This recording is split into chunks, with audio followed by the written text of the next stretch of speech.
Well, congrats to Vandy. They played a great second half. They really shot the basketball well.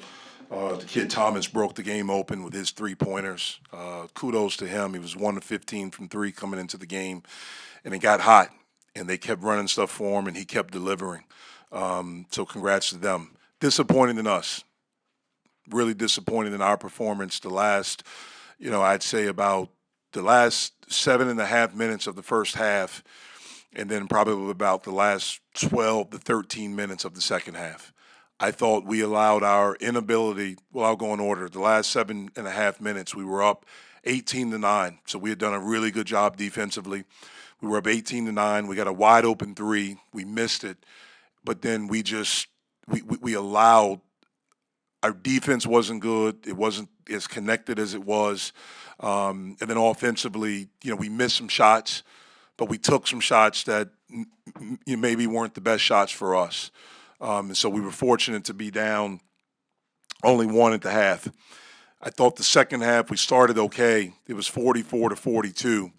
And I thought, again, we just allowed our inability to make shots affect everything. And there was just this unbelievable slide during that time where the defense for us, was non-existent. And I'm not taking anything away from their execution, but we didn't help each other. They got to the basket. They did make some shots. We went under on a screen on a guy that we weren't supposed to go under. He made us pay for it. And then, like I mentioned, Thomas got hot and made us pay. And so, again, we have to get better. We have to be able to play a 40-minute game. We can't allow our inability to make shots affect our defense because we have not been a good shooting team. And so we have to understand the dirty work stuff, the helping each other, being connected. It has to be there all the time, not just when things are going well. So, again, disappointed. Disappointed. Jeff, what's the best way you guys can get, easier sources of offense? Only 2 fast break points, a lot of passing around the perimeter. What's the answer to that? We have to penetrate, more. I think being able to make some shots from the outside certainly will help. When we get the ball around the basket, we have to be able to finish. We had the ball around the basket a few times today where we were not able to finish. We just have to do a better job of executing, being strong with the basketball, making the simple plays, making the right plays. I guess it's kind of human nature in some ways, Jeff, but how as a coach do you get guys not to have that sort of the lack of offense and missing shots? How do you get that to not impact them in other facets of the game? Well, we have to be mature, and we have to be all about winning. And I'm not saying we're not, but we have to be all about winning. If you're mature, one of the things I told the guys during the timeout, Scottie Pippen Jr. is one of the best players in the country. He's the preseason SEC Player of the Year. He was 5 for 12. There was no one happier when Thomas was shooting the basketball well. That kid, Pippen, hasn't won since he's been at Vanderbilt. What it seems like in watching on tape and watching him live tonight, that's really all he cares about is Vanderbilt winning, not necessarily being the SEC Player of the Year or not necessarily scoring a lot of points. He averaged 20.8 points last year. He's their second leading scorer this year, and at least from the outside, he seems content with it. And he tries to make the right play and things like that. That's probably come with maturity, and that's where we have to grow in those situations. That takes time, doesn't it, Jeff? It takes time, but we don't have time. We have to learn it right now, but it does take time. It does take time, but we unfortunately we don't have time. We have to learn it. We've done it at times this year. We just didn't do it tonight. What was going well when you guys jumped out 18-9? Well, the defense was really good. That was the first thing, and we were able to get stops. Again, the first 12.5 minutes, they had 9 points.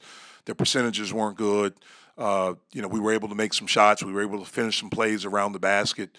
I thought we had a chance to have even more points during that time. We missed some wide open shots. We missed some plays, but we got up 18-9, and we had a wide open three. Then we came down, and I think we turned it over 2 times in a row where we weren't strong. The same play, ball screen, we pop and we don't make a strong pass. We don't meet the pass. They run through it. They get out in transition. And all of a sudden, just like that, it's 18-14. And so those are the situations that we have to be better. Jeff, you talk a lot about valuing the basketball early on. That was another thing that you guys were doing. You were possessing the ball and not turning it over. Was that also part of just the symptom of just, kind of head down after missing shots? Well, we have to be simple. We have to make the simple play, and we have to make the right play all the time. You can't be a situation where, you know, an individual feels like, well, I have to do it now. I have to do it. We haven't made a shot. We have. Well, I can go. I can make this play. I have to do this. And it needs to be It just needs to be the right play all the time. And we've tried to talk about simple, smart, and strong. Like that's what we've tried to do. And when we did it, we got good looks. Now that doesn't mean we knocked down the shot, but we got good looks. When we didn't do it and the ball didn't move, then at times it looked like that it wasn't pretty. I'll just leave it at that.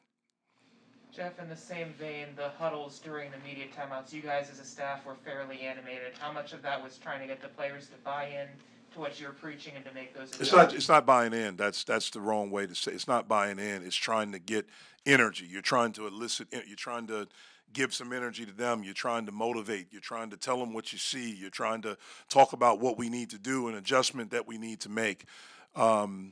I don't think it's anything with them not buying in. It's just that getting outside of yourself. Stop thinking about missing a shot. Stop thinking about a mistake that you made and be totally engaged in the moment that we're in right now.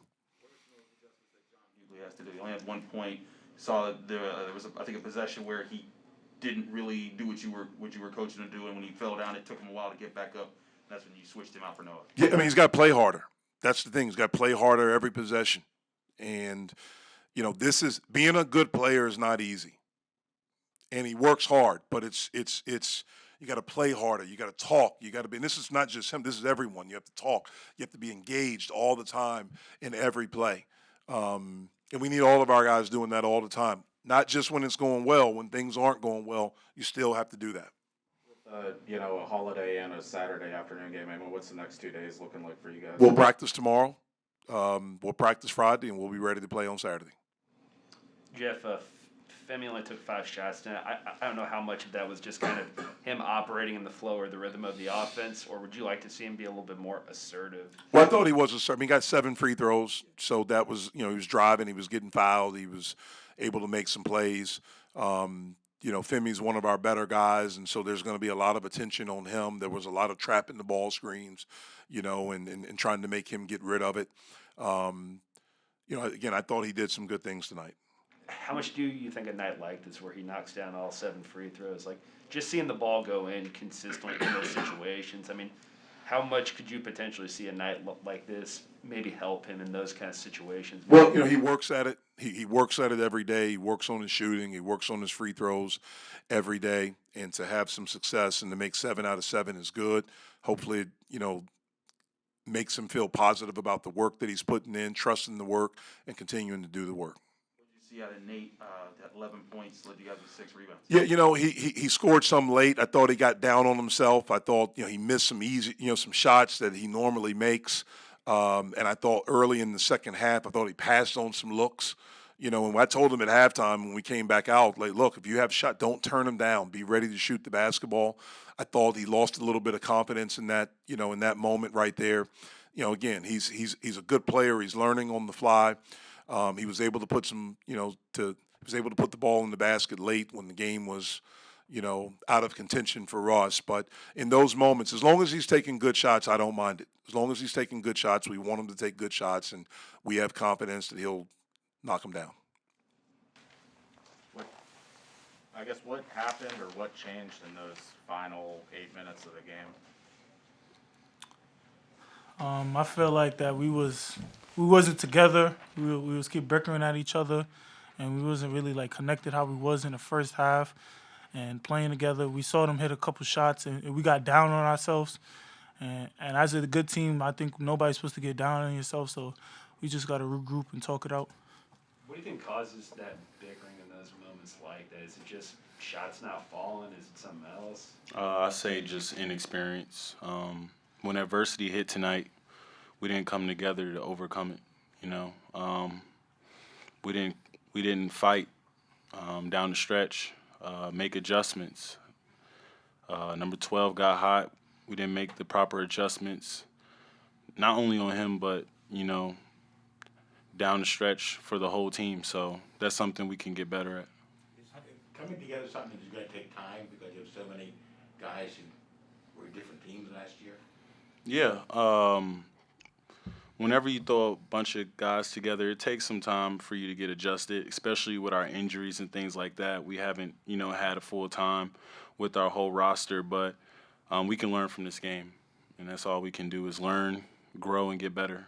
How do you I mean, you guys are two of the leaders of the team. How do you address it when you see that body language that's saying you like, hey guys, we got to snap out of it. Like that's a tough thing to do when it's a team problem. Yeah, for both of us, we just gotta come together and just be very vocal, communicate, get everybody on the same page. Get everybody to understand that the game's not over until the clock strikes 0. And today we didn't have that sense of urgency throughout the 40 minutes, and it showed. Jamaris, do you see that as a sense of frustration with the team, or is it effort that's lacking? How do you view that? Just for me, is really inexperience in those moments. Tonight was a great learning experience. We can look at the film and see when adversity hit, how did we handle it? And the result was the result, but we can learn from today. What was clicking? I guess you guys jumped out to 18-9. What was happening? Like, what was working for you guys in that moment? We were communicating. We were playing for one another, and we were just being a tougher team at that moment.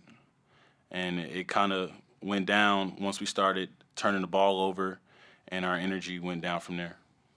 Offensively, what do you guys think this team needs to be doing better? It seems like in some moments there's a lack of energy, sometimes a lack of movement. I mean, but obviously you guys are actually out on the court playing. Like, what do you all think needs to improve? I feel like we need to improve on transition when we get it off the rebound and push. I'm more of a wait until everybody's set because I don't think I'm physically faster than everybody to really push, but I got to learn to keep pushing and find certain gaps where my shooters can get open and shoot the ball. I mean, what does going 7 of 7 from the line do for you from a confidence standpoint? I know I can always do it. Every time I'm at the free throw line and I miss, sometimes you can see me go shake my head, but I truthfully know that I can shoot free throws, and I always work on my free throws, so it's just tough when it's not going in, knowing that I can make them. To a bigger extent, was that kind of the problem with the team? You could kind of miss and guys were shaking their heads? Yeah, putting their head down, knowing that things they could do is not clicking for them. Because there's a lot of players on this team that spend a lot of hours in the gym where it's unseen and coaches didn't see it. So it just sometimes gets frustrated knowing that we're supposed to make those shots and we don't. What did you guys see out of Nate? Being a freshman, he did have 11 points. Some of it came, at the end there, but. Seemed like early on he started to feel, but then as he missed shots, he was one of those guys that was trying to figure it out, in the moment. I feel about Nate that he's actually he's ready for the moment. I talk to Nate a lot, probably every day, and he's just confident in himself. He wants to be out there. He likes the pressure. He likes people telling him he's not an ACC kid. He's an underdog like everybody else. So he's getting comfortable on the court and he's knowing his role. You're probably one of the more experienced guys on this team, Jamaris. We had talked with Coach Capel a little bit earlier about how missing shots offensively can affect the team in other facets of the game, and it allows it to just kind of take over a team's mindset and have them flounder a little bit. What does it take for there to be a kind of separation there, for even if things aren't going well offensively, for a team to still be locked in other facets of the game? Yeah, for us, we just can't get discouraged when the ball doesn't go in. We can't let our offense dictate our defense, and we do that very frequently. So for us to have that mindset that defense is all that matters, offense will take care of itself, and not let the offense affect the defense, we'll be a better team. And I think that's the next step for us. You guys were put in obviously a tough spot going into the season where you lose Nike and you lose Ithiel only a few days before the season starts. What, changes have been made offensively? How has this team's philosophy or strategy or identity changed offensively? And where do you guys feel like you are in that process of kind of trying to find things? I feel like it's still a work in progress. We're still really learning each other. And I think the more and more we gain experience and practice and in these games, it'll get better. there's some plays for, against each opponent that we want to feature, and, just getting even more locked into that and the coaches and being on the same page at all times.